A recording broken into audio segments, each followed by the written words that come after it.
Kabupaten Sukoharjo merupakan salah satu provinsi di Jawa Tengah yang memiliki luas wilayah keseluruhan 46.666 hektar atau sekitar 1,43% dari luas wilayah provinsi Jawa Tengah.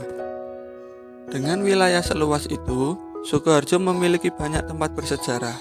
Salah satunya adalah Makam Kiai Balak. Makam Ki Ageng Balak terletak di Desa Mertan, Kecamatan Bendosari, Kabupaten Sukoharjo. Ramai dikunjungi masyarakat baik dari dalam maupun luar kota. Pada bulan Suro yang dianggap sakral bagi masyarakat Jawa pada umumnya, jumlah pengunjung makam lebih banyak. Nama Ki Ageng Balak memiliki dua arti dan merupakan turunan dari kisah tersebut.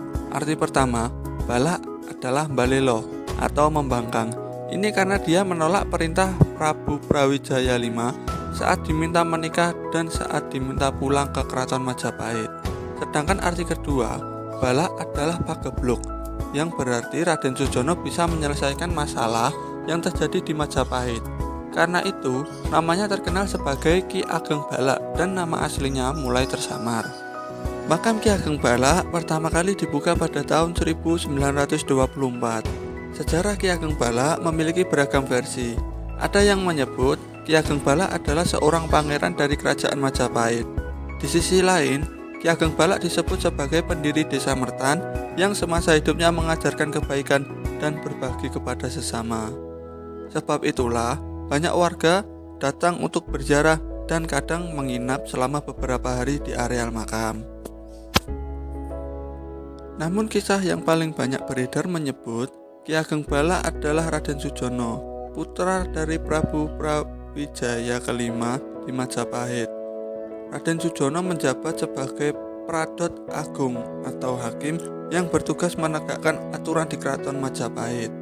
Raden Sujono kemudian meninggalkan Keraton Majapahit secara diam-diam setelah dipaksa menikah oleh Prabu Brawijaya V. Dalam perjalanannya mengembara, Pangeran Sujono dihadang oleh dua orang begal atau rampok bernama Simbarjo dan Simbarjoyo. Raden Sujono berhasil mengalahkan Simbarjo dan Simbarjoyo, dan keduanya pun sepakat mengabdi sebagai abdi dalam Raden Sujono. Sementara sepeninggalan Raden Sujono, kondisi Majapahit mulai berubah. Semula adem ayem, gemah ripah, loh jinawi berubah menjadi pagebluk dan banyak musibah seperti panen gagal, banyak hama wereng, dan timbul wabah penyakit. Melihat Majapahit, Prabu Brawijaya V berdoa hingga akhirnya mendapat petunjuk dari Sang Hyang Widi bahwa yang bisa menyelesaikan masalah tersebut hanya Raden Sujono. Prabu Brawijaya V lantas memerintah pasukan mencari keberadaan Raden Sujono untuk membawanya pulang.